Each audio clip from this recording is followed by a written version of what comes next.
Yo digo que esas son adoraciones que cualquiera no la canta porque no, dan duro. Para seguir dando un poquito más duro, vamos al libro de Apocalipsis, capítulo 2. Y ministramos en esta mañana agradecido de Dios y esa oración que elevábamos, de que el Señor hable a nuestras vidas, ministre a nuestro ser, la historia de la iglesia. Y vamos a estar apoyándonos de la palabra de Dios, como siempre, en el capítulo 2 del libro de Apocalipsis, el mensaje a las 7 iglesias, abordando los primeros versos del capítulo 3 también. Capítulo 2 del libro de Apocalipsis, bajo el tema la historia de la iglesia. ¿Lo tiene ahí? Guárdelo ahí, gloria al Señor. Cuando hablamos de la historia de la iglesia, todos tenemos una historia que contar. De hecho, todos tenemos historias. La historia de nuestra vida están contenidas a través de los sucesos que acontecen en el tiempo. Mientras avanzamos por la vida, vamos experimentando y viviendo cosas. Así también la iglesia tiene su historia. Y en esta mañana vamos a estar hablando un poquito sobre la historia de la iglesia y que el Señor a través de esta historia ministra nuestras vidas en la mañana de hoy. Entonces, esta historia trata no solo de la iglesia, sino de ti, que eres la iglesia del Señor. Entonces se trata de ti. ¿De quién se trata? Bien, entonces en el camino por donde nosotros andamos necesitamos ver y reconocer el porqué de algunas cosas y que el Señor trata de decirnos a través de cada cosa. 19 siglos de historia en la historia de la iglesia hablan de que termina un proceso, termina una temporada y comienza otra. Así tu vida, terminan temporadas y comienzan otras temporadas nuevas. El detalle es aprender que me enseñó el Dios Todopoderoso, mi Cristo vivo, en la temporada anterior y que viene la temporada siguiente. A veces oramos enfáticamente, Señor, viene mi mejor temporada, Señor, trae una nueva temporada, pero la pregunta sería, ¿aprendí de la temporada pasada? ¿Qué entendí de lo que Dios me daba a mí en la temporada pasada? Porque si no, lo que vamos a estar en la vida es escapando a temporadas. Si no aprendemos, siempre digo, y ustedes lo saben, que aquí en China te perseguirá el proceso, porque Dios no es lo que no quiere. Dios no quiere maltratar a sus hijos. Él quiere preparar a sus hijos, levantar a sus hijos, restaurar a sus hijos, aleluya. Y por eso, en medio de nuestras vidas, Él prepara escenario donde nuestro carácter se fortalezca. Aquí vemos la iglesia como un espacio. Gloria al Señor. Y vamos a ir ahí todos. Ya oramos, pero póngase por favor la mano en el corazón. Y cierre sus ojos, por favor. Y diga conmigo, Señor, ministra mi vida. Y que este mensaje sane mi corazón, prepare mi espíritu y trabaje mi mente. En el nombre de Jesús. Amén. Gloria al Señor. Vamos a Apocalipsis capítulo 2. Vamos a tener una lectura un poquito amplia antes de esbozar la palabra. Mensaje a las 7 iglesias y comenzamos con el mensaje a Éfeso. Escribe al ángel de la iglesia en Éfeso, el que tiene las 7 estrellas en su diestra, el que anda en medio de los 7 candeleros de oro, dice esto: yo conozco tus obras y tu arduo trabajo y paciencia, y que no puedes soportar a los malos, y has probado a los que se dicen ser apóstoles y no lo son, y los has hallado mentirosos. Y has sufrido y has tenido paciencia y has trabajado arduamente por amor de mi nombre y no has desmayado. Pero tengo contra ti que has dejado tu primer amor. Recuerda, por tanto, de dónde has caído y arrepiéntete y haz las primeras obras, pues si no, vendré pronto a ti y quitaré tu candelero de su lugar si no te hubieses arrepentido. Pero tienes esto, que aborreces las obras de los nicolaítas, las cuales yo también aborrezco. El que tiene oído, oiga lo que el Espíritu dice a las iglesias. Al que venciere, le daré a comer del árbol de la vida, el cual está en medio del paraíso de Dios. Vamos a dejar esa ahí, luego abordamos las demás. Si tenemos 19 siglos de historia en la iglesia podemos entender que inicia en el costado de Jesús al ser traspasado. Todas las mujeres que estamos aquí y los hombres por documentación saben que un parto, sea natural o por cesárea, conlleva agua y sangre.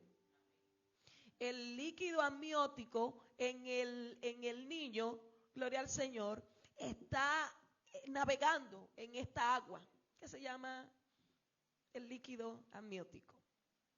Y cuando el costado de Jesús es traspasado, dice la palabra, Juan especificando, que brotó del costado que decía agua y sangre. Entonces vamos a decir que ese día el Señor Jesús parió a la iglesia. Pero Él hace una advertencia a sus discípulos y les dice, vayan y esperen que el Espíritu Santo venga sobre ustedes. Dentro de no muchos días va a descender el Espíritu de Dios. Y ellos fueron a un lugar, aposento alto, y allá esperaron, y 120 personas eran los congregados en ese momento. Dice la palabra que descendió el Espíritu Santo con lenguas repartidas como de fuego, y este fue el último mandato que Jesús le había dado a sus discípulos. Allá en el Monte de los Olivos, también un lugar específico donde podemos decir que nace la iglesia, antes de ascender a los cielos, el Señor le dijo, hagan esto, espérenlo. Y subió a los cielos, y así, dicen los ángeles, así como veis que Él se fue, regresará. Desde ese día, esperando y hasta la confirmación 50 días después, que viene el Pentecostés, comienza una era de la historia que se le denomina, eso es, desde el año 30 del Señor Jesucristo al año 100, se le llama la historia de la iglesia apostólica. Y dentro de la iglesia apostólica, porque era guiada por los apóstoles, está la iglesia pentecostal, que se refiere a esta historia de Hechos, capítulo y suceso, capítulo 1, 8, 2, aleluya, donde la manifestación del Espíritu Santo cae sobre todos los que estaban en la casa. Esperaron, no todos esperaron. ¿Usted cree que habían 120 personas? La palabra de Dios dice que habían más de 500 personas viendo la ascensión del Señor Jesucristo, pero esperando al Espíritu Santo solamente quedaron 120. No son todo lo que son, ni son todo lo que están. Y la historia y tu vida misma te forjará un carácter de permanencia, o seguirás corriendo toda tu vida. En esta mañana, por el Espíritu, queremos manifestar la palabra para que, viendo a Cristo, tú entiendas que correr no le sirve a nadie. Porque la historia habla de mucha gente que corrieron y en la esquina se encontraron a los que le corrían. De hecho, a Job dice, a lo que temí me sobrevino. Entonces, lo mejor en la vida es aprender, avanzar y no retroceder. Cada vez que corres, retrocedes. Y no estoy hablando de correr de algunos lugares, sino de escapar, porque José tuvo que moverse para la salvación de su vida y para permanecer en pureza con Dios. Él tuvo que correr. José tuvo que, la de Villadiego. Y no creo que fuera el único día que el señor Apoti se haya acercado a José, pero ese día él dijo, no podemos con esto, déjame correr, déjame avanzar. Entonces hay un correr que es avance y hay un correr que es escape. Entonces Dios quiere que nosotros avancemos. La iglesia está esperando una promesa y recibe la promesa. Y desde ese día la iglesia pentecostal, que es la misma iglesia apostólica, desde el año 30 al año 100, el último de los apóstoles, Juan, hasta ese periodo se manifiesta una historia que habla de una iglesia que crece, que predica, que habla la palabra, que manifiesta el amor. Cuando desciende el Espíritu Santo, recibe la iglesia, los que están ahí, iluminación en sus mentes. Esa es una de las cosas que recibió el pueblo y recibimos nosotros cuando recibimos al Espíritu Santo. También se les dio un nuevo concepto del reino de Dios y se les explicó por el Espíritu. Es que, como Jesús decía, nuestro reino no es de esta tierra, nuestro reino es espiritual. No se apeguen tanto a lo terreno porque es un reino espiritual a donde Jesucristo moraba.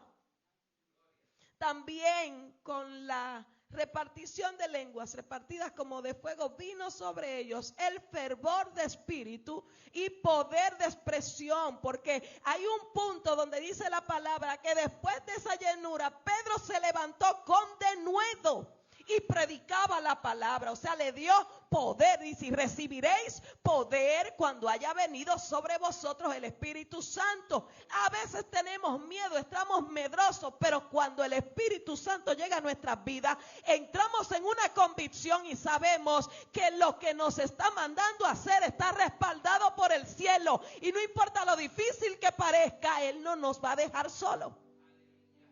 Entramos en esa convicción y en ese denuedo.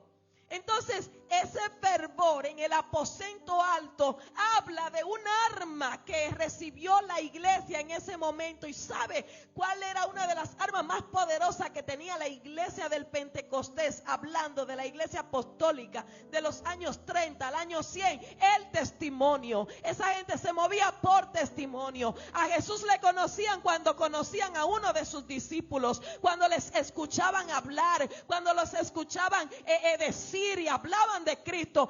Algo permanente en la boca de los apóstoles de ese tiempo era Cristo. El mensaje no cambiaba. Cristo, el mensaje no variaba. Cristo. Siempre hablaban de lo que fueron a hacer. Y Pablo tenía muchas experiencias. Pedro también tenía muchas experiencias de vida. Que él pudiera concentrar su mensaje en ellos. Pero ellos no se equivocaron. Ellos sabían a lo que lo habían dejado a la tierra. Sabían al que tenían que ministrar. Y su mensaje no fue diluido por sus experiencias o por sus vivencias. Sino que hablaron de Cristo en su vida. Y su vida hablaba de Él. Y esto es importante. Porque a veces creemos que todo se trata de nosotros. Nos concentramos en el pasado que tuvimos, en las vivencias que tuvimos. Eso es bueno e importante hablarlo. Pero si Cristo no está en el centro de lo que hablamos, no lo hablemos. Porque es que lo que vivimos es para trabajar con gente, tratar con gente. De hecho, lo que tú estás viviendo es para hablarle a alguien. Pero si no contiene esta experiencia, el centro de Cristo, no va a cambiar, no va a funcionar. Porque nosotros no cambiamos a nadie. Nosotros no morimos por nadie. Usted murió por alguien. Usted no ha muerto por nadie.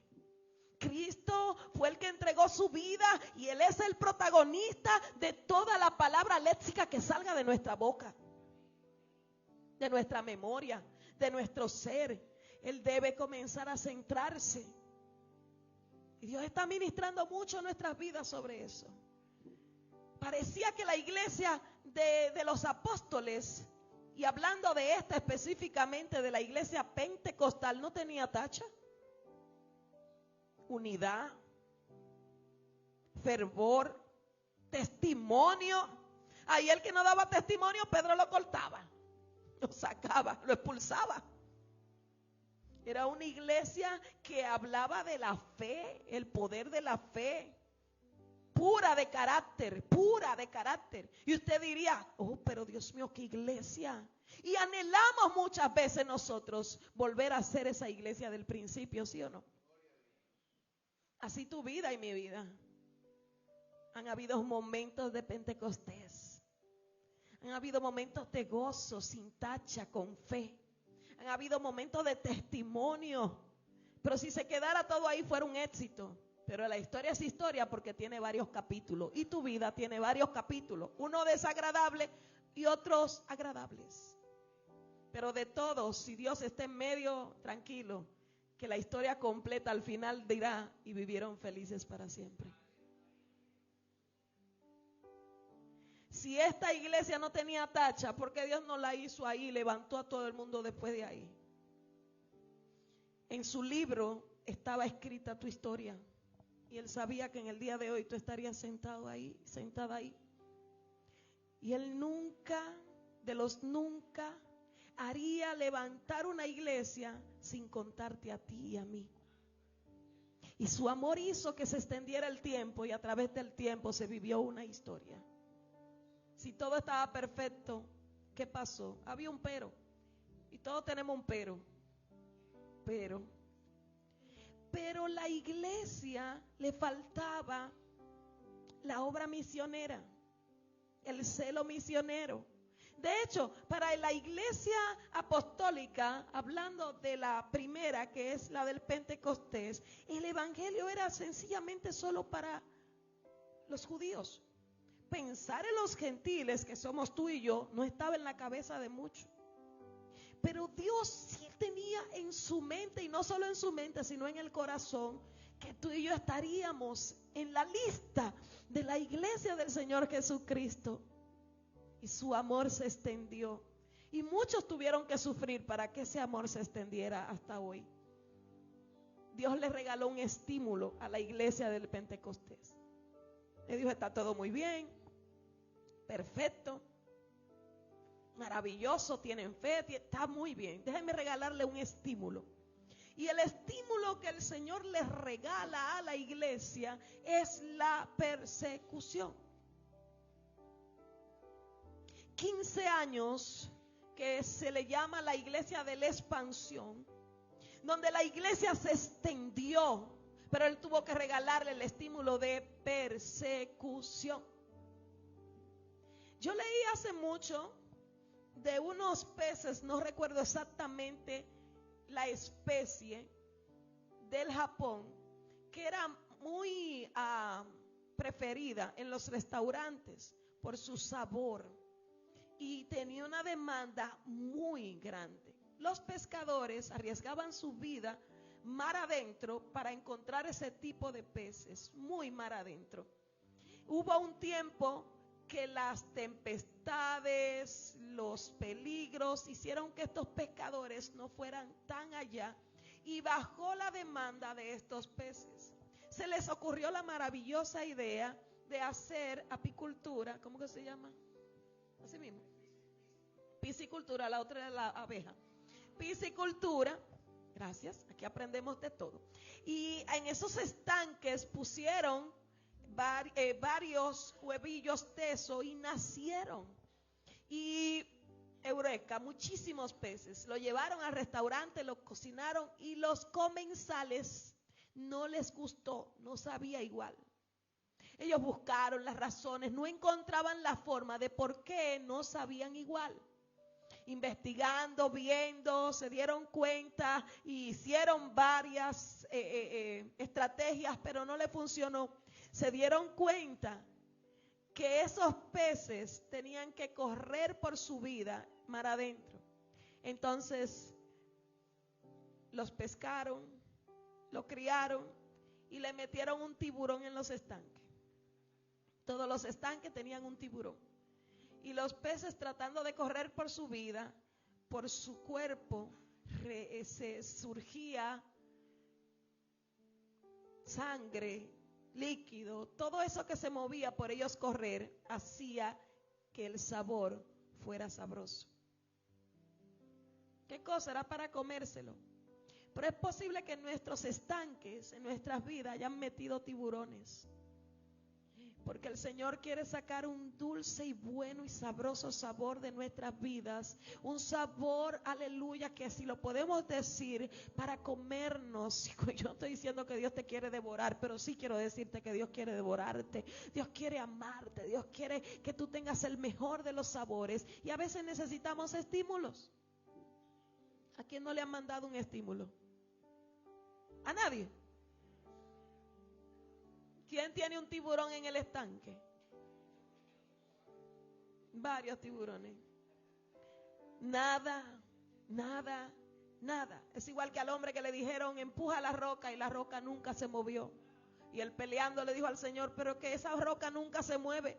Y Dios le dijo, yo no te dije a ti que moviera la roca, sino que empujara la roca. Mientras la empujaba, tus músculos se fortalecieron. Y a veces no entendemos el por qué.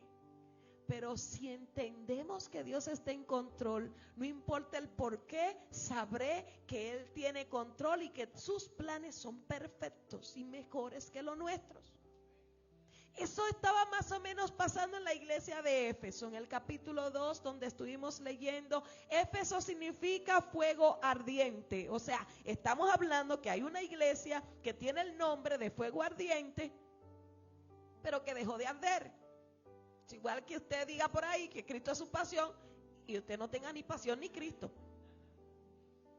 Nosotros necesitamos volver a la esencia de nuestro ser. La expansión de los primeros 15 años de persecución, si usted recuerda bíblicamente hablando, Jesús utiliza un instrumento llamado Saulo. No era el diablo que lo estaba utilizando, era Jesucristo. Porque el estímulo de la iglesia, que solamente estaba en el aposento alto, su sede principal en Jerusalén, se extendió. Siria se extendió, en Mesopotamia se extendió a los principios de Europa. Comenzó a extenderse porque comenzaron a correr. Y donde quiera que corría uno, había una iglesia, había una palabra. Los vikingos se llevaron a gente, a donde se lo llevaban también predicaban. Y se extendió el evangelio a donde quiera que había un hijo de Dios. Que me quitaron el trabajo. Dios quiere llevarte a otro donde se extiende esa palabra. Que me movieron de escuela. Dios quiere llevarte a otro donde se conozca a Jesús. Donde quiera que Dios te mueva hay un plan de extensión.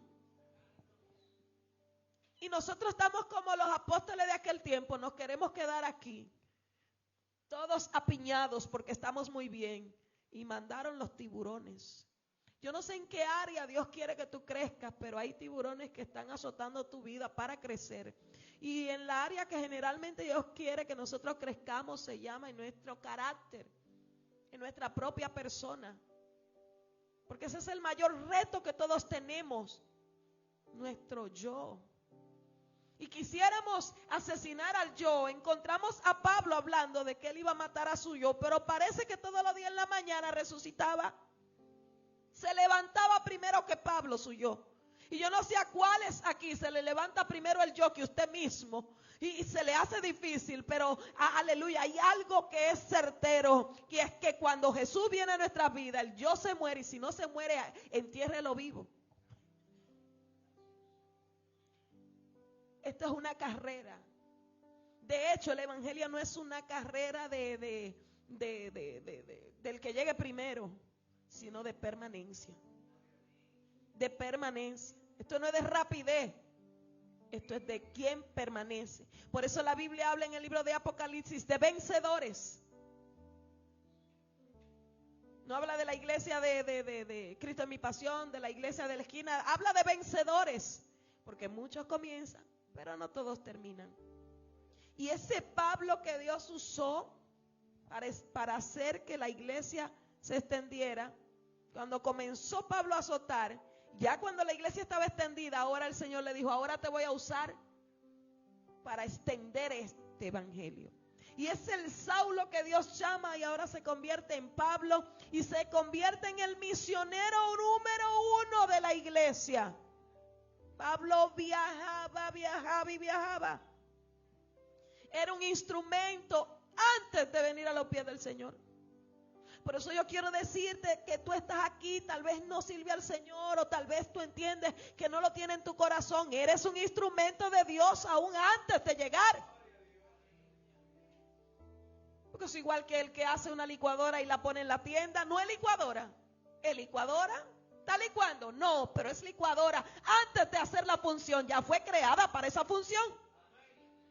Por eso no hay manera de que tú hagas otra cosa que no sea el llamado para lo que Dios te creó.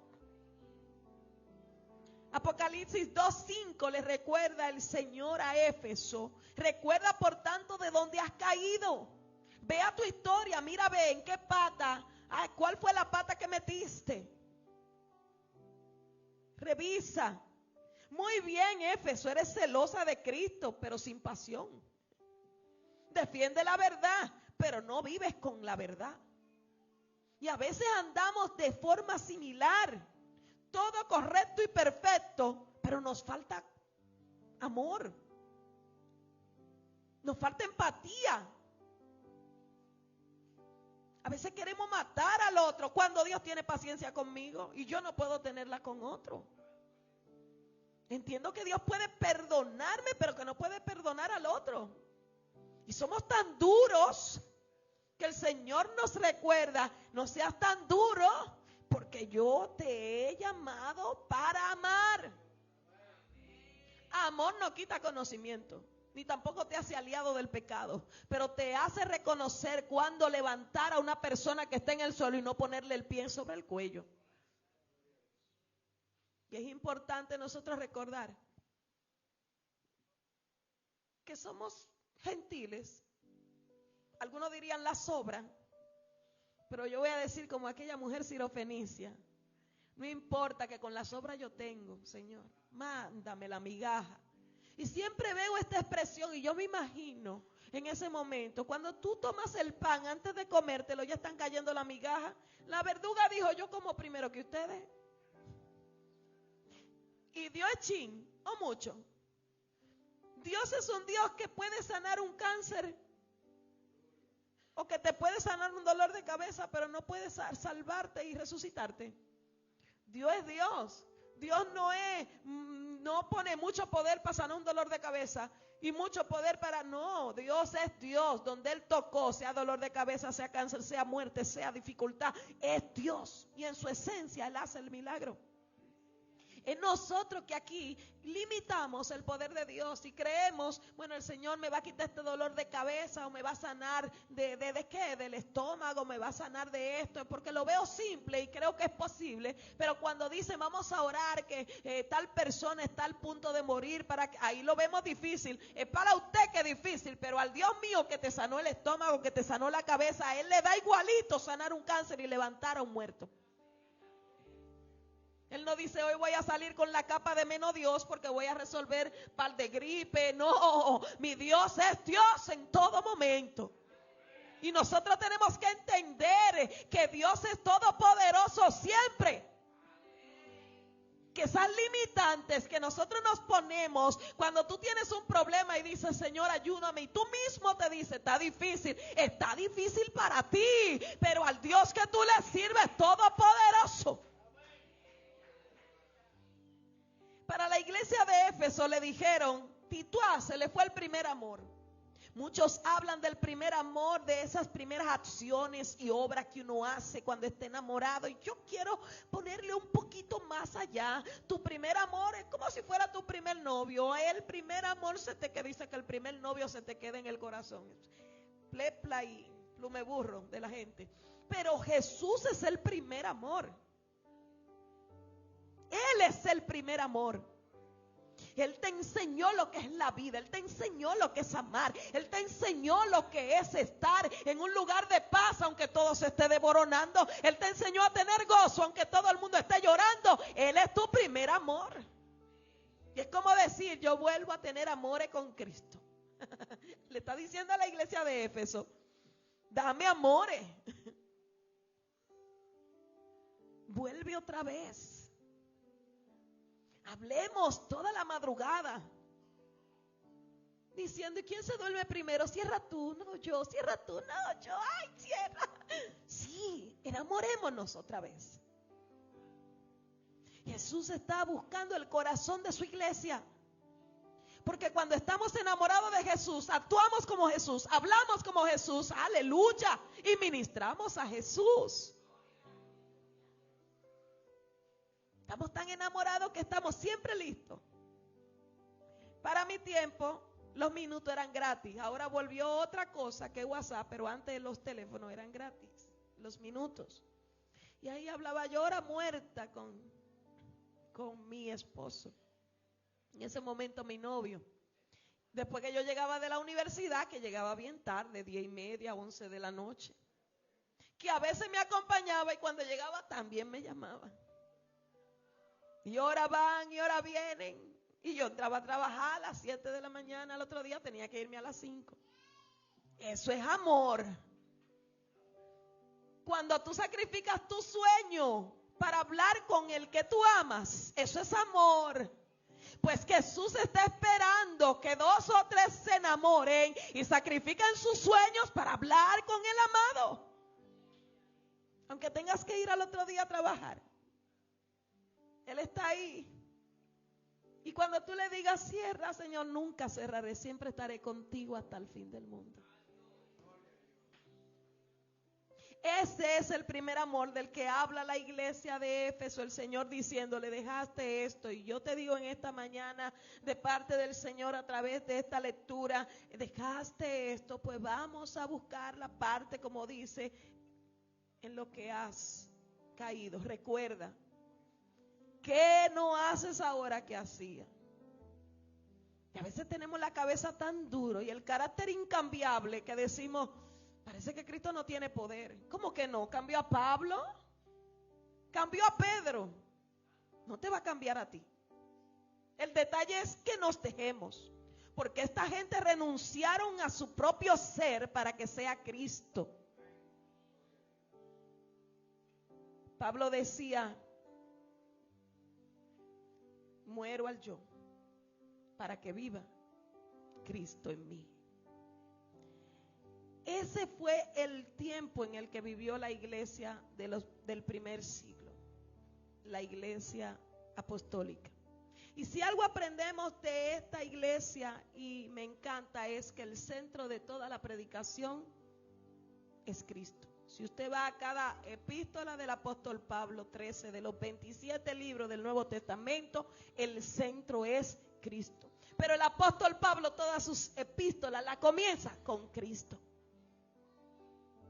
Y el día que se le fue la chaveta en el libro de Corintios, que él dice, vine a los griegos, que eran los que estaban en Corintios, la iglesia de Corintios, con mucha sabiduría, con mucha filosofía, pero me di cuenta que no es la sabiduría, que no es la filosofía, que la gente lo que necesita es el mensaje que cambia, la gente necesita a Cristo. Él dije, me devolví, no es filosofía, no es sabiduría humana, es poder de Dios que la gente necesita. Miren que después de la iglesia pentecostal, la iglesia extendida que se expandió, la iglesia también tuvo una edad sombría. Después que murieron los apóstoles, a Pedro lo mataron en el año 62. Y dijo, no me maten igual que a Cristo. Y lo pusieron cabeza abajo. ¿Por qué comenzaron a matar a los apóstoles? Porque está bien, dame motivación, pero no me mates. No todo el mundo quiere ser como Esteban, mártir, pero todos ellos fueron mártires diciendo, amamos tanto a Cristo que menospreciamos esta vida por Él. En ellos fue drástico, pero en este tiempo lo que el Señor nos está pidiendo es, ¿qué tanto tú estás dispuesto a dejar por amor a mí? A veces no tenemos que entregar la vida. Le pidieron las visas, las ciudadanías a muchos. Pablo era ciudadano romano y con todo y eso lo mataron también. ¿Qué estás dispuesto a entregar por amor al que te ama? Y decimos todo hasta que nos tocan algo. No todo, no, algo nos tocan y ya ahí gritamos. Eso no, Señor. Y se ha puesto, no, tampoco eso. Esto, no, tampoco eso. Entonces, ¿qué tú estás dispuesto a entregar por mí? Tus sueños, tu voluntad, tu anhelo, tus emociones, ¿qué? ¿Tu carácter? No, déjame eso ahí del carácter, que eso es para yo defenderme. Porque si no, tú sabes que este mundo está muy duro, yo necesito esa boca dura para poder defenderme. Eso no me lo toques. De hecho, si me bautizas, déjame esa mano afuera para defenderme con esa manito. Pedro andaba con su cuchillito. Sí, hasta que Cristo le tocó todo el interior. Y andaba con Jesús, con su espada. Cuando le dijeron a tus discípulos que se desarmen, toditos andaban armados. Todos, los discípulo de Jesús. Que no se extrañe usted que usted esté armado de algunas otras cosas que no son armas físicas, pero tal vez emocionales. Porque nosotros estamos en recuperación, sanando en el Señor. Pero la verdad es que estemos dispuestos a entregarle al Señor todo lo que Él nos pida. A Moisés le dijo: ven, que tú eres demasiado bravo, y lo hizo manso. A Pedro demasiado desbocado, le puso freno, criterio. Demasiado salido. Pedro en toda estaba, tal en que no le tocaba, ahí estaba Pedro. Y él le puso: espérate, mijo, vamos a ponerte ética, déjame ponerte. Entonces vamos a ver nosotros dónde nosotros necesitamos a Cristo. ¿Dónde? En todo. ¿Dónde usted necesita a Cristo? En todo. Esa es la iglesia que al finalizar, ¿por qué lo mataron? Dije, porque a Nerón, que creo que no hubo uno más malo que él, bueno, hubo otro, Domiciano, había gente que era malísima, pero Nerón se le ocurre la maravillosa idea de incendiar la capital, a Roma. Y cuando se arma el fuego, él dice: como los niños que tiran la piedra, fue él. Y dijo: fueron los cristianos. Ese dice: fueron los cristianos que quemaron la ciudad. No fui yo. Todo el pueblo se levantó airado contra los cristianos y comenzaron a perseguirlos y a matarlos. Mataron a Santiago, el hermano de Jesús, lo tiraron del mismo templo. A Pedro boca abajo. A Pablo, por más que caminó, corrió con todos sus derechos romanos, también muertos, decapitados, ahogados, quemados en la hoguera, en las antorchas. Y esa fue la motivación para que la iglesia no desapareciera, sino que creciera. El último de los apóstoles vivos fue Juan, en la isla de Pasmo, y después que llegó otra vez a Éfeso, trataron de matarlo varias veces, pero no moría. Entraron en una olla de aceite hirviendo, caliente, lo mandaron a la isla a ver si se volvía loco, porque para ellos yo estaba loco, pero que se volviera más loco. Soledad, hambre, desesperación, y el hombre no moría. Y después que murió el último de los apóstoles, hubo un tiempo que no se supo nada de la iglesia. Se le llama la edad sombría de la iglesia. No se sabe qué pasó, pero cuando vuelve a reaparecer la iglesia, que es la iglesia perseguida severamente, la iglesia tenía ya una disposición diferente a como eran. Ya habían gentiles, judíos, estaba bien mezclada, pero seguían a Cristo. Cristo es la persona más atacada, no es usted, es Cristo. Y si usted se siente atacado, es porque usted tiene a Cristo, y dé gloria a Dios por eso. Si es por eso que lo atacan, dé gloria a Dios. El mismo Jesús dice que si por mi causa son perseguidos, bienaventurados sois. Pero a veces somos perseguidos no es por Cristo, por nuestra mala manera de vivir, por nuestra boca suelta, por nuestras acciones. Y ahí hay una persecución. Señor, líbrame. Vamos a permitir que el Señor sea en nuestras vidas. Y si la persona más atacada, la persona más perseguida es la persona de Cristo, y me persiguen por eso, gloria a Dios, por eso sí, pero fuera de ahí vamos a evitarlo. Cristo no es un Dios más. Para el tiempo de la iglesia perseguida, cuando agarraban a un cristiano le decían: niega a Cristo, niega a Cristo. Y no, ellos no lo negaban, mejor mátenme. Y usted diría: bueno, pero yo lo niego ahora, pero el Señor sabe en mi corazón que yo lo amo. Pero ¿y eso? A Gálatas se le ocurrió pensar así, y Pablo le dice a los de Gálatas, a la gente de Galacia: entonces ustedes se van ahora al judaísmo porque tienen derecho y no lo matan porque es una religión oficial en el gobierno, para que no lo persigan como cristiano, y después entonces van a volver a ser cristianos. Así no, le dice Pablo, así no. Nosotros tenemos que evaluar nuestras vidas, porque esto está en juego algo eterno, es más que lo que nosotros tenemos aquí en la tierra. Da gloria a Dios por lo que tiene aquí, Agradécelo, vívelo, disfrútalo, pero que no sea más importante que tu vida eterna. Hay cosas que en nuestra mente tienen que comenzar a colocarse en buenos lugares. De hecho, usted sabe lo que le dijeron para la iglesia perseguida del 100 al 313. Mire, como todos los dioses tienen una estatua, vamos a hacerle una estatua de Cristo, y ahí ustedes adoran. Y dijeron, no, pero es que nuestro Dios no es un Dios más. Nuestro Dios es real.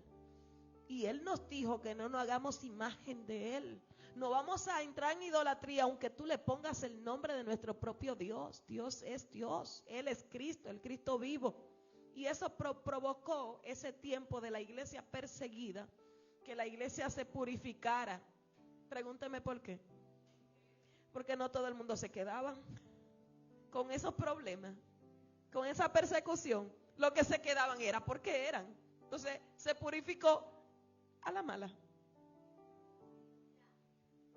No todos se quedaban o perseveraban.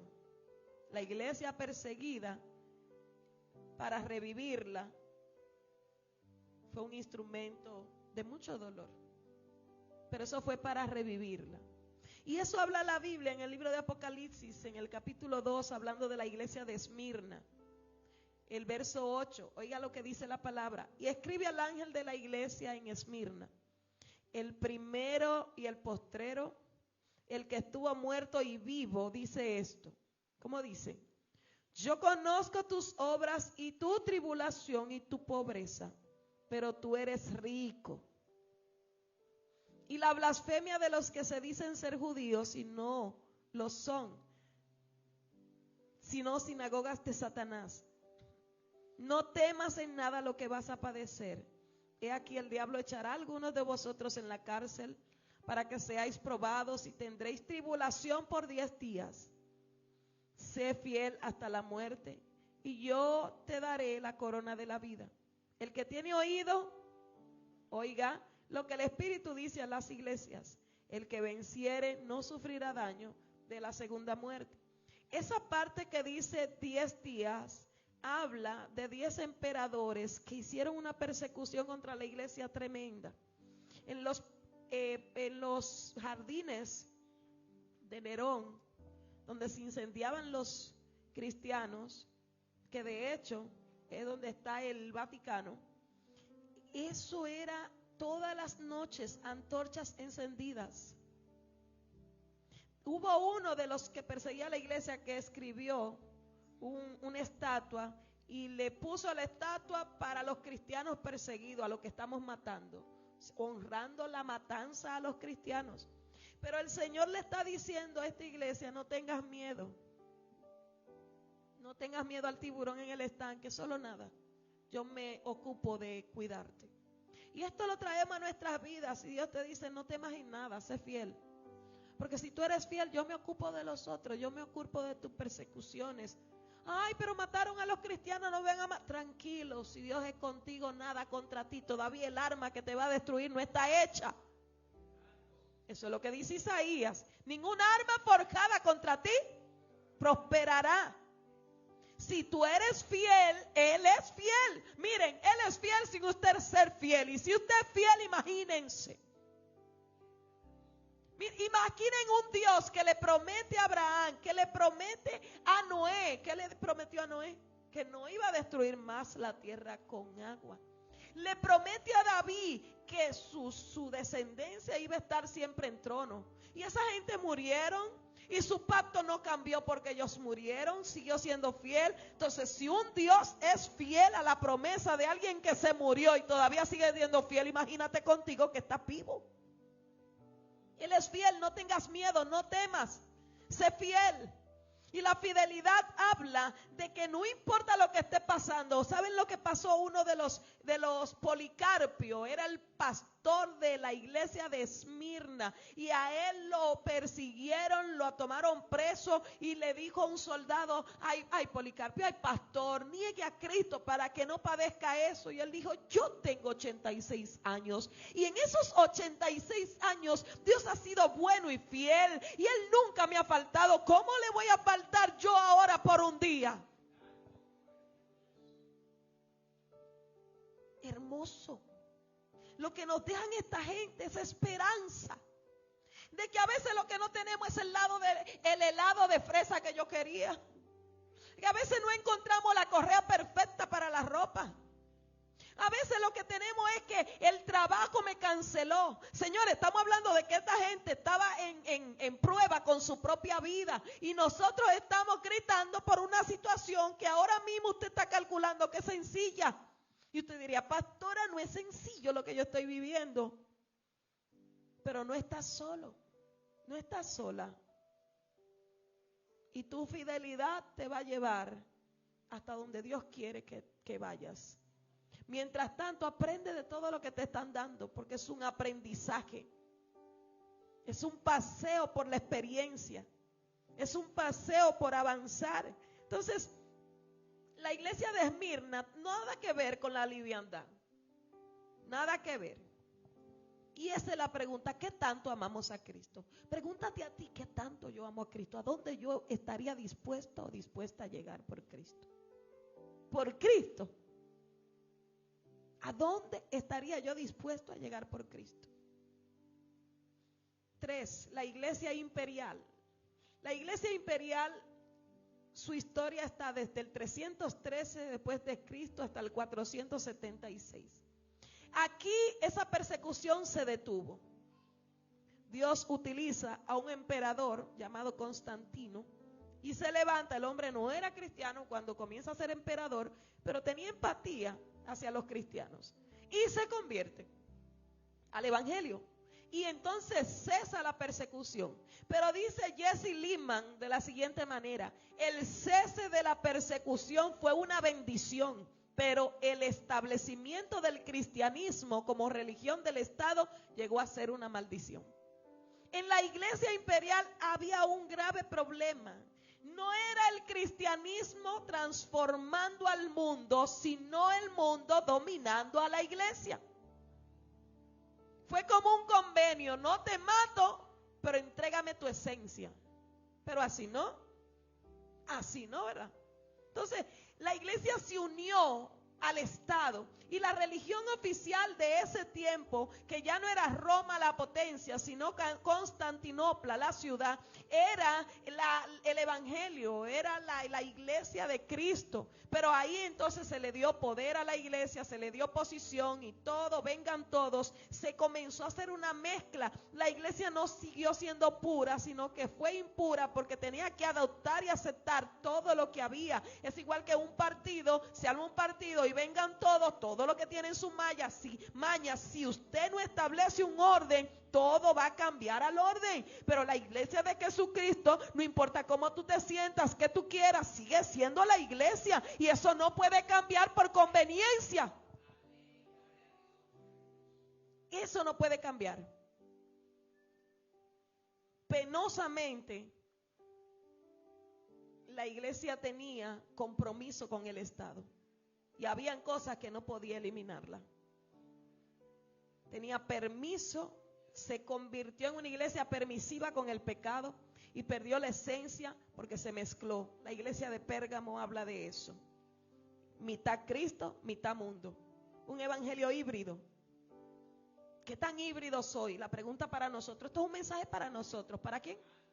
Para mí. ¿Para quién? Para mí. ¿Qué tan híbrido estoy? Híbrido. ¿Tan híbrido estoy? ¿Qué tan mezclado con sabiduría humana estoy? ¿Estoy convencido de lo que es el evangelio, la paz del Señor? ¿O quiero paz con 3 millones? Digo, yo no está mal, yo quisiera tener la paz de Dios que la tengo y la paz de Dios con 4, 5, 7 o 25 millones, no hay problema. Pero si no tienes la paz que sobrepasa todo entendimiento, no hay nada que te dé la paz. Nada te la va a dar. Y esto se busca en el Señor. Y aquí el Señor nos hace la invitación: yo quiero darte paz, yo quiero estar contigo, yo quiero enseñarte lo que es el gozo. Que no dependa de que te levantes mañana y las cosas no funcionen bien, porque yo siempre voy a estar ahí a tu lado. A la iglesia de Pérgamo se le dice de la manera siguiente: escribe al ángel de la iglesia de Pérgamo, el que tiene la espada aguda de 2 filos dice esto: yo conozco tus obras y donde moras, donde está el trono de Satanás. Pero tienes mi nombre y no has negado mi fe, ni aun en los días que Antipas, mi testigo fiel, fue muerto entre vosotros, donde mora Satanás. Pero tengo unas pocas cosas contra ti, que tienes ahí a los que retienen la doctrina de Balaán, que enseñan a Balac a poner tropiezo entre los hijos de Israel, a comer de cosas sacrificadas a los ídolos y a cometer fornicación. Y también tienes a los que retienen la doctrina de los nicolaitas, lo que aborrezco. Por lo tanto, arrepiéntete pues, si no vendré a ti pronto y pelearé contra ellos con la espada de mi boca. El que tiene oído, oiga lo que el Espíritu dice a las iglesias. Al que venciere daré a comer del maná escondido y daré una piedra blanca. En la piedrecita escrito un nombre nuevo, el cual ninguno conoce sino aquel que lo escribe. Los nicolaitas y los de Balaá, lo que quiere decir es un evangelio con liviandad, una vida con permisos. Hoy sí, mañana no. Y cuando nosotros nos damos permisos, licencia para pecar, cuando nosotros nos damos permiso, imagínense, cuando usted usted tiene que proponerse y escribirse las cosas que usted quiere avanzar. Porque cuando el ser humano sin permiso cae, imagínese usted dándose permiso, diciéndose usted mismo, eso no es nada. No se diga así. Hay cosas que usted tiene que ser fuerte con usted. El mayor predicador de cada vida es usted mismo. El mayor maestro de cada vida es usted mismo. Porque si a usted no se hace caso, imagínese usted a otro. La iglesia de Pérgamo era una iglesia comprometida con todo menos con Dios. Y a veces estamos así. Yo no sé si a usted le ha pasado, pero a mí me ha pasado. Que tengo tiempo para todo. Tengo tiempo para el trabajo. Tengo tiempo ¿para qué? Tengo tiempo para salir. Tengo tiempo para todo menos para Cristo. Y nos encontramos abrumados, pero es que yo no tengo tiempo para Él. La pregunta es, si yo no tengo tiempo para Él, Él tiene tiempo para mí. Pregúntale al que está a tu lado, ¿Dios tiene tiempo para ti? Pregúntalo, sacúdelo. ¿Dios tiene tiempo para ti? Ahora pregunta, ¿tú tienes tiempo para Dios? La iglesia medieval, la iglesia del 476 al 1453, habla de la iglesia de Tiatira. Y esa iglesia fue la que se dejó influenciar por Jezabel, ídolos, indultos, la mezcla con el gobierno, idolatría. Aquí siguió el asunto fuerte, se levantó el papado, una historia difícil, una historia que no se sabía la pureza del evangelio. Cristo dejó de ser el centro. Y es lo mismo que pasa cuando Cristo deja de ser el centro y la motivación de tu vida. Es lo mismito. Es una miradita atrás de cosas que nos pasan a nosotros. A la iglesia de Tiatira se le dice: conozco tus obras y amor y fe y servicio y tu paciencia y tus obras postreras son más que las primeras. Está todo muy bien, pero tengo una poca cosa contra ti, que toleras que esa mujer de saber, que se dice profetiza, enseñe y seduzca a mis siervos a fornicar y a comer cosas sacrificadas a los ídolos. Y está hablando de una mezcla que me está diciendo, mira, cuando se impuso la iglesia de ese tiempo, para el limbo, para todo lo que había, un asunto que fenomenal, pero lo que buscaba era dinero, no cambio en la gente. Eso hizo que nosotros entendamos que nosotros solos y sin Jesús somos inservibles. Y mezclado, el oro que se mezcla con impureza no sirve. Usted lo sabe, que hay que limpiarlo. Y es así, nuestra vida debe ser purificada, porque todo lo que es la escoria no nos hace apto, no nos hace puro. Si la sal no sala, dígame, bueno, que la sal, vamos a echarle un chin de bicarbonato. A la sal déjame echarle un chin de azúcar. ¿Es sal? ¿No es sal? Y usted va a la cocina y dice, pásame un pote de sal. Y tú la pruebas y dices, sabe rara. No, lo que pasa es que a esa sal le faltaba algo y yo le eché bicarbonato, polvo de hornear, y un poquito de azúcar para que acentuara. Eso no es sal. Pues pasa lo mismo con nuestras vidas. Le estamos diciendo al Señor, mire que me falta un poquito de esto, un poquito de lo otro, un poquito de lo otro. Y el Señor me dice, eso no es sal, eso no es lo que yo hice de ti.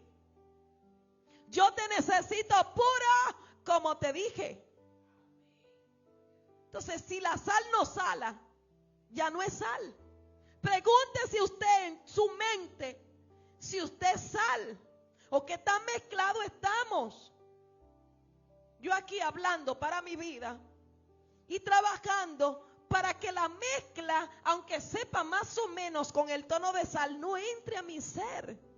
Porque Dios está buscando sal que sala.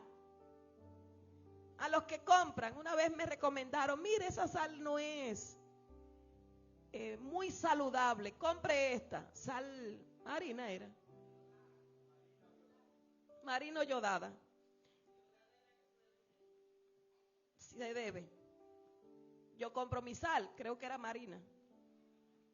Estoy cocinando, échale sal, échale sal, échale sal. La cosa no salaba. Yo dije, pero sal, tú no eres sal, pero te llamas sal. Y dije, ay Dios mío, a veces estamos así. Y yo fui y busqué mi sal mala, dije para la salud, pero era la que salaba. Y es posible que tú seas malo para la salud de alguien. ¿Por qué? Porque hay trabajos donde te dicen que tienes que hablar mentira y tú no la quieres hablar. Hay trabajos donde se te está ofreciendo que hagas cosas indebidas y tú no quieres. Entonces tú eres una sal que no sirve, pero eres la sal que sala. Y al final esa es la que se busca. La iglesia en ese tiempo era un problema para el gobierno porque no aceptaba las cosas incorrectas. Entonces la iglesia se volvió una sal diluida, mezclada, y perdió su esencia. ¿Tú quieres perder tu esencia o quieres salar? Y esto no es solo para la palabra de Dios, que es 100% en nuestra vida. Pero si tú pierdes tu esencia como persona, serás títere de alguien más. En este tiempo estamos viendo una sociedad influenciada por alguien más, que cuando tú ves al tal influencer, tú dices, ¿en serio? Esa es la influencia. Y no voy a mencionar nombres porque hay miles de nombres que no son una influencia buena para nada. Y nos dejamos influenciar de esas cosas y de esas personas. Y tú dices, ¿ese es el modelo a seguir? Cantantes, actores, políticos, en todas las áreas hay influencia que da vergüenza, pero hay muchísima gente detrás de esa influencia. La única influencia que debe estar en tu vida es la persona de Jesús. Y como dice Pablo, si yo estoy influenciado por Jesús, puedes imitarme. Si no, no me imites. Esa es la única influencia que debes tener. No tienes que tener el cartel de Brad Pitt, no, Cristo en tu vida. Y cuando tú pierdes esencia, ya llegaste. Ayer conversaba con mi esposo sobre lo que es el espíritu de creatividad. En el libro de Éxodo, capítulo 31, verso 1, 2, 3, el Señor le dice que le va a dar a Oliab y a todos hombres, le iba a dar a Betzaleel espíritu de creatividad, dice, de ciencia, de sabiduría en artes, en oro, plata, bronce, en tela, madera, en todas las áreas le iba a dar sabiduría, creatividad. Y solamente a ellos se lo dio y ellos tuvieron que enseñar a otros, claro. Dios tiene cosas específicas para ti, pero cuando tú la menosprecias, yo no sé si usted nota que hay gente que trabaja en una empresa y levantan una empresa y no pueden levantar su propio negocio, y eso yo no lo entiendo. Tú funcionas como empleado y del todo la levantaste desde cero. Y cuando se le dice a esa persona, ven, comienza un proyecto, emprende, entran en miedo y en pánico. Usted levantó una ajena desde cero, usted puede levantar la suya. Deje el miedo, no se diluya. que la sociedad te está diciendo vas a fracasar, di, pero lo intenté. Pedro se hundió, pero caminó. Así que no te dejes diluir. Y estamos arribando a la iglesia de Sardis, la iglesia de la Reforma. Entre este lío se levantó un Martín Lutero, 1500, y dijo, pero es que eso no es así. Y sabemos de la publicación de las 95 tesis de Lutero que contrarrestó cada cosa indebida que la iglesia, influenciada por el negocio, por el Estado, por la política, hacía. Por eso es importante saber que la iglesia y la política son dos cosas diferentes. Yo respeto mucho eso. Podemos bendecirte y orar por nuestro presidente como el Señor nos manda, y Dios quiera que de aquí salgan presidentes, diputados, senadores. Oramos al Señor y que nuestros jóvenes se preparen para eso. Pero que la iglesia sea parte de eso. Ya la historia habla de que hubo un problema y va a seguir el problema. De hecho, usted conoce políticos que llegan con buenas intenciones, ¿verdad que sí? Pero es él nada más que tiene la buena intención, lo que lo rodea no. Y hay un compromiso que pagar.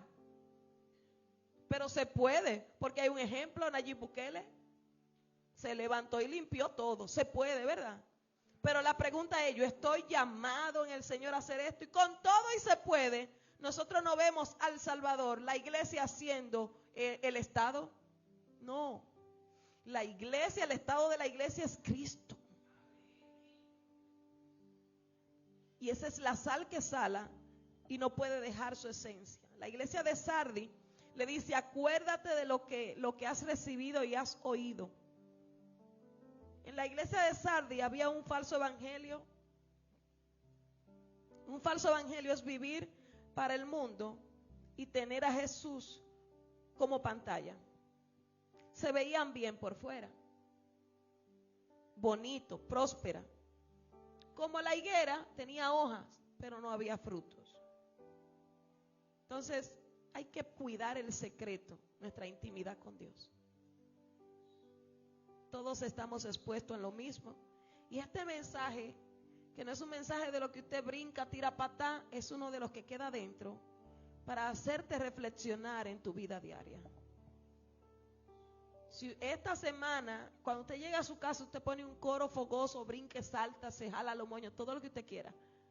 Pero el mensaje de hoy es para que se asiente en tu corazón y haya un cambio de dirección en muchas áreas de tu vida. Comienza contigo a escribirte y decirte por aquí. No, ya yo lo he hecho, intentado, inténtelo otra vez. Inténtelo, que usted está vivo, lo han dejado vivo para algo. Entonces, a la iglesia de Sardis le dijeron, se ve bonita por fuera, pero por dentro no. Es tiempo de volver al secreto y no volver a salir. El secreto lo es todo. El secreto, la oración, el tiempo con el Señor. Las últimas dos iglesias habla de la iglesia del fin. Habla de la de Filadelfia y de la Odisea. Dos iglesias que es la iglesia del fin. La iglesia de Filadelfia es la iglesia verdadera, la iglesia que espera a Jesús. La iglesia remanente fiel. La iglesia que a pesar de lo que vive permanece creyendo, avanzando en el Señor. En la historia se habla que todas las iglesias que fueron perseguidas, la iglesia de Filadelfia fue la única que no fue atrapada, porque se montó en un barco y se fue. Y esto habla de la promesa de la venida de Jesús y de que no vas a pasar la gran tribulación, la prueba final, de que Dios te va a librar de todas aquellas cosas. Si te toca algo, imagínate, ya Él soportó todo lo peor, las cositas que vive, tú puedes con eso, con la fuerza del Señor. Y Dios le promete a esta iglesia y a tu vida, tú tienes puertas abiertas en mí, dice el Señor. Tú tienes nuevas oportunidades en mí. En mí, cuando las cosas comienzan, arrancan bien. Vas a tener victoria sobre los problemas. Vas a tener victoria sobre las situaciones. Escucha bien, iglesia, iglesia de Filadelfia que está aquí en esta mañana. Vas a tener victoria sobre cada situación. Vas a tener victoria, aleluya, sobre tus opositores. La promesa de protección de Dios está sobre tu vida. Dios te va a cuidar, Dios te va a proteger, aleluya. Y no importa lo que te quiten, que no te quiten el espíritu. Dicen que esta carne no te ayuda a ir al cielo porque ya no va. Así que no te lleve. Esa ya se queda y no colabora para nada. No, a ella no le importa nada. De hecho, a ella le interesa quedarse aquí. Pero como iglesia de Filadelfia, la iglesia que espera a Jesús, es la única iglesia que ha sobrevivido, que ha dicho, bueno, el trigo, que la cizaña, esto no es un asunto de mirar a los lados de quién lo está haciendo bien, de quién no, esto es de mirarme para adentro, cómo yo lo estoy haciendo, hacia dónde voy. Este evangelio no es para tú estar mirando a los lados, ni para estar mirándole la paja a nadie. Esto es para mirarse la viga, esto es para avanzar hacia adelante, esto es para creer la promesa, para ver la puerta abierta de Dios, oportunidades para tu vida, para aprovecharla, para creer lo que Él está haciendo, para vivir una vida aquí gloriosa, practicando una vida gloriosa en la eternidad. Esperar a Jesús es vivir aquí una vida gloriosa. No me diga que usted, hay gente que cree que va a pasar toda la eternidad diciendo gloria, santo, que eso es lo único que se hace. Se hace más de ahí. Y Dios te ha dejado en esta vida practicando las cosas que vas a hacer en la eternidad. ¿Eres buen administrador? Será buen administrador allá. Si no lo eres, comienza a practicarlo, porque Dios quiere gente buena administradora de su presencia, de lo que te da, de los recursos, de la vida, de tus bienes. Eso se vive aquí, señores. No, yo me voy para el cielo, déjame gastarlo todo. Aquí nos están entrenando. Te están entrenando. Y ese entrenamiento es parte de nuestro regreso con el Señor Jesús. La iglesia de la Odisea, la última iglesia, es la iglesia del fin, pero la falsa, la apóstata, que ha abierto a la puerta al pecado, la tibia, que el Señor vomita, que ha expulsado a Cristo de su centro. Ya Cristo no es el centro, la iglesia arrogante, prepotente, sin humildad. Vuelvo y le digo, el evangelio no es una carrera de velocidad, es una maratónica de persistencia. El llamado a través de la historia, y con esto cierro, y de los tiempos para la iglesia que eres tú. Enamórate locamente de Jesús. No pierdas tu esencia. Sé la sal que sala. Sé firme. No entres en la tibieza. No seas independiente de Cristo, sino dependiente de Él todas las veces y toda tu vida. El patrón apostólico es el mensaje cristocéntrico, que Cristo comience a ser el centro de todo lo que haga. No cierres el día sin hablar de Cristo. Constantemente estamos buscando tendencias, es verdad. Y es posible que estés perdiendo de vista la única persona capaz de satisfacer todas las necesidades del mundo, buscando tendencias. La evidencia de que estás fascinado o enamorado de Jesús, ¿tú sabes cuál es? La transformación. Si estás fascinado con Jesús, tu cambio me lo dirá, tu transformación me lo dirá. No, que hay cosas, pero también no estás en el mismo lugar. Cuando se cree en Cristo, se decrece en lo humano. Somos tentados por estar distraídos. Y cuando estamos distraídos nos falta visión, porque no tenemos la pasión por conectarnos al superior, que es Jesús. Y con este punto cierro mi consejo de esta mañana. Tenemos que entender la gravedad que es el pecado. Es como cuando el enemigo tira su basura y se va. Le deja el hedor, el perro muerto, al que queda. Hoy tenemos que levantarnos a recoger la basura. Toda esa basura que todos en algún momento tenemos. Y ahora, a veces comemos algo y la cáscara la tiramos. Y estoy hablando de adentro de nosotros. Esos residuos, esas fundas, cosas que vino empacada en eso, un proceso doloroso, y te quedaste con el empaque de la basura en el corazón. Me dolió, me afectó. Esa basura hay que sacarla. Cómete el producto, desecha, hasta el cuerpo sabe desechar lo que no es. ¿Y por qué nosotros en el alma no defecamos? Hasta feo se oye. Estreñidos de alma, estreñidos en el corazón. Y si aquí hay algún estreñimiento, y literalmente los predicadores dicen, yo no sé por qué digo esta palabra. Sí, yo sé porque Dios la está hablando a nosotros. Tenemos un estreñimiento de alma, de corazón, acumulación de desechos tóxicos dentro de nosotros, porque todos los días se come, pues todos los días se debe desechar o defecar, como usted quiera decirlo. Y cuando usted no lo hace, ¿qué le pasa? Se pone tóxico. Porque cuando nosotros no desechamos o defecamos lo que tiene que salir, nos volvemos tóxicos. Y no duele aquí, no duele allá, lo voy a traer. Lo humano. Nos volvemos tóxicos por dentro. Hablo feo. Me dirijo feamente. Despectivamente. Con dolor. Un lenguaje con dolor. Sin esperanza. Toscamente. Y es porque el día de hoy no he desechado lo que tocaba para hoy. Porque a veces creemos que fue un solo día que teníamos que sacar las cosas y ya estoy limpio. Si el cuerpo lo hace, el alma también tiene que aprender a hacerla. Póngase de pie. Y pregunta, ¿qué comiste? ¿Qué viviste?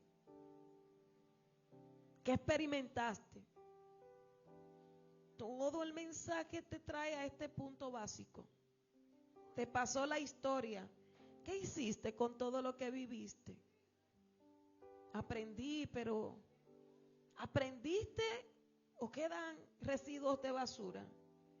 Porque cuando somos heridos en el amor, no sabemos amar. Cuando somos defraudados, no sabemos volver a confiar. Aleluya. Cuando somos maltratados, no sabemos tratar bien a los demás.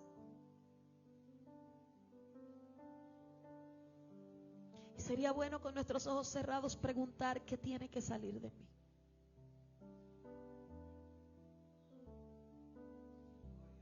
No queremos vertederos en nuestras vidas.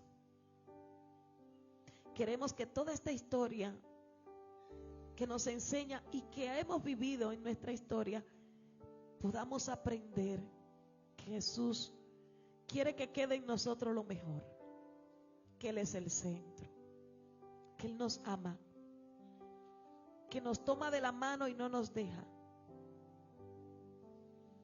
Así que si tienes que comenzar a empujar espiritualmente hablando para que salga, saca.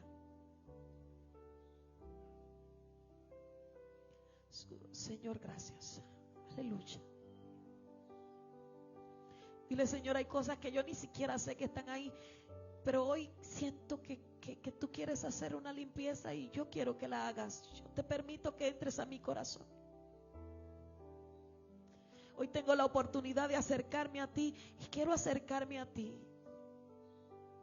Tal vez no soy un seguidor constante de Jesús, pero hoy he venido a una casa donde se habla de un Cristo que sana.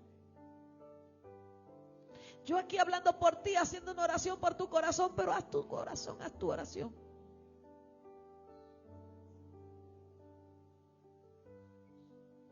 Mira, se me olvidó sacar tal basura. Esa palabra que me ofendió se quedó en mi corazón. Tantas veces me dijeron que no lo lograría, que a veces me lo creo. Inservible, insuficiente, mentiroso, mentirosa. Tantas veces me miraron al menos, que a veces hasta me lo creo.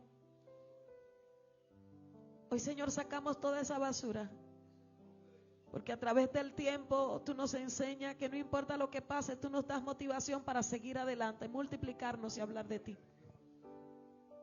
Hoy hablamos, Señor, de ti, que tú estés en nuestros corazones, porque si tú perdonaste a tus ofensores, también, Señor, nosotros queremos. Tú dijiste, Señor, en tu palabra que haríamos cosas mayores, y no veo cómo, ni entiendo cómo podría yo, Señor, pero quiero perdonar a mis agresores. Amar aún al que no me ama. Hacer bien al que nos ofende. Amar a mis enemigos. Dar. Ayudar. ¿Cuántas cosas, Jesús, nos enseñas? Tu amor por mí. Tu amor por mí. Soy en ti libre en verdad. Soy hijo de Dios. Dile, soy hijo de Dios. Vamos, siéntete libre y limpio. Siéntete libre, libre y limpio. Dios vino a limpiarte hoy. Dios vino a limpiarte. Su palabra es el purgante que cuando entra a nuestros corazones todo lo hace limpio. Dile, Señor, viniste a limpiarme.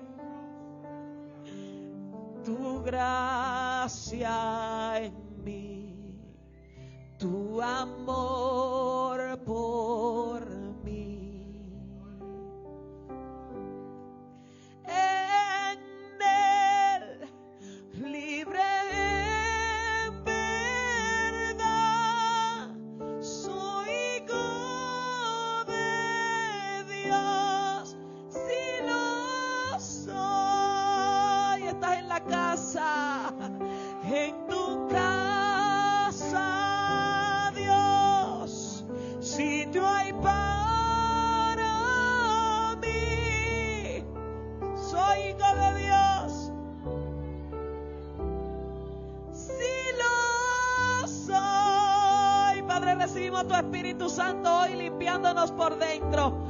Padre, quitando toda tibieza y toda frialdad, quitando todo desamor, toda distracción, quitando, Señor, nuestro enfoque de las cosas que perecen para enfocarnos en ti. En esta mañana, Señor, estamos, Dios, recibiendo la limpieza de lo alto para nuestras mentes heridas, nuestros corazones tal vez aplastados. Padre, en esta hora venimos porque no hemos estado exentos de que nos golpee la situación, tal vez las pruebas, Señor, la economía, tal vez la persona que está a nuestro lado, un trabajo duro, difícil, una familia que no nos entiende. No importa la condición o la situación, en esta mañana, Señor, por tu palabra recibimos, Dios mío, limpieza y purificación. No queremos irnos, Señor, tóxicos, no queremos hablar tóxico, no queremos pensar tóxico, queremos hablar como tú hablaste, Jesús. Tú eres nuestro ejemplo, tú eres, Señor, nuestra mayor influencia, eres Jesús. Y hoy queremos recibir la experiencia, las enseñanzas y soltar y desechar todo, disuelto todo, desecho todo lo que no es para provecho de mi alma, saco todo lo que no es para provecho de mi ser. Si esta historia ha pasado en mi vida, es para hoy levantarme más fuerte que ayer. Oh, para hoy levantarme con más pasión que ayer, con más esperanza, con más fe. Señor, somos libres y limpios en ti. ¿Tú dices amén conmigo? Quiero presentarte a Jesús.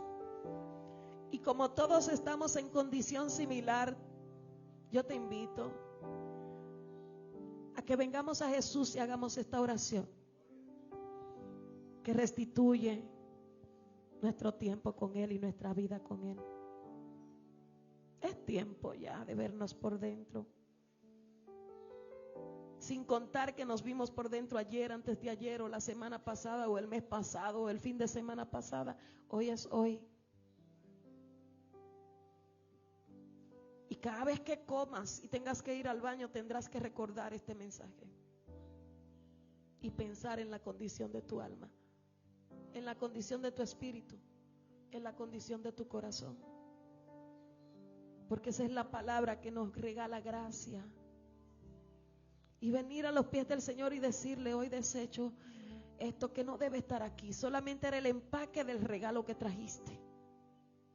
Dolió, pero me quedo con lo aprendido y suelto lo que no me sirve, porque no quiero estar tóxico delante de ti. Y yo te invito a hacer esta oración en esta mañana conmigo y dice: Señor Jesús, en esta mañana, tú que conoces la condición interna de mi ser y mi historia, te pido que entres a mi vida, que tomes el centro. Quiero que cenes conmigo, que habites en mí y que vivas en mí. Yo te acepto como Señor, Salvador, restaurador de mi ser, y entiendo que todo lo que has permitido ha sido para mi crecimiento, mi multiplicación, y en esas áreas que no he expandido, multiplicado lo que has querido, hoy te pido que me ayudes a entender aquella persecución que vino para hacerme crecer y me escondí para llorar. Levántame, Señor. Levántame, Señor. Levántame, Señor. Y límpiame. Y límpiame hoy, y que cada día trabaje en esto. Gracias, Papi, y gracias, Espíritu Santo, en el nombre de Jesús. Amén. Amén. Dale un aplauso al Señor.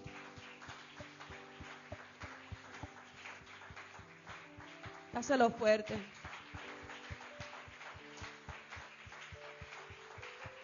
En tu casa estoy, hay sitio para mí. Tú eres hijo de Dios y afírmalo. Sí, sí. Que nadie te diga lo contrario. Sí. Si a alguien Dios le habló a través de este mensaje, regálale a alguien la palabra que limpia y purifica. Sean bendecidos en este día. Tengan un fin de semana, un día feriado también bendecido en Él. Que donde quiera que vayan, su entrada, su salida sea custodiada en el Señor. Su levantar y su acostar, y que su primer pensamiento sea Cristo. Dios te bendiga, iglesia. Dios te guarde. Hasta el martes, 7 de la noche.